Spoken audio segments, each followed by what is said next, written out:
देश तो खेलो नेताय और बाप के खेलो बेटाई, चुल के खेलो शैम्पूते और 5 टिकार के खेये दिल डिजेल और टेम्पुते, गरीब के खेलो सरकारी लोने और बड़ लोक के खेये दिल आतंकवादीर फोने, बेटार माथाटा खेये दिल बीबीते और गोटा भारतटाके आमादेर खेये दिल मोबाइल और टीवीते। এই জন্যে আমাদের দেশের প্রগতিশীল আমাদের দেশ। বই পড়ার নাম নাই, যেখানে যাবে সবাই মোবাইলেই ঘাঁটছে।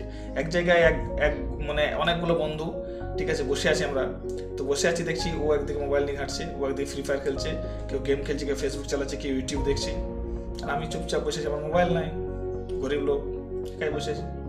তো দেখবে এগুলো কিন্তু খুব খারাপ হচ্ছে, মানুষের মধ্যে জ্ঞানের বিস্তার হচ্ছে না, যা হচ্ছে সব কিন্তু ইলেকট্রনিক্সের ব্যাপারে বিস্তারিত আলোচনা হচ্ছে। কিন্তু যে জ্ঞান, যে খেলা, আগেকার যে খেলা ছিল, অনেক রকমের খেলা ছিল, সেই সব খেলা তারা সব লুপ্তর পথে। পুতুল নাচ লুপ্তর পথে। পুতুল নাচ যেখানে হয় সেখান থেকে পুতুল নাচের কতগুলো মানে ক্যারামতি থাকে দেখানোর, সেই পুতুল নাচ লুপ্তর পথে। মোবাইল গেম, ভিডিও টিভি এইগুলোতে দেশটাকে কিন্তু খেয়ে দিল। তো অবশ্যই যেখানে ছোট ছোট খেলনা হবে বা ছোট ছোট মানে গল্প হবে, সেগুলো শোনা দরকার বা দেখা দরকার, এবং উৎসাহ নিয়ে তাদের বাচ্চাদেরকেও জানানো দরকার। বলি আমাদের প্রগতিশীল দেশ, কারণ আমাদের তবেই আমাদের জেনারেশনটা এগোবে, আর না হলে কিন্তু জেনারেশন এগোবে না। অতএব মোবাইল থেকে যতটা সম্ভব দূরে থাকা দরকার।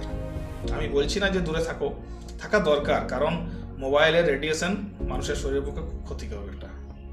তো যাই হোক, সেটা আমার আলোচ্য বিষয় নয়। আমার আলোচ্য বিষয় হচ্ছে কেমন লাগছে ভিডিও, অবশ্যই জানাবেন, কমেন্ট করবেন এবং সবসময় পাশে থাকবেন, এটাই আশা করব।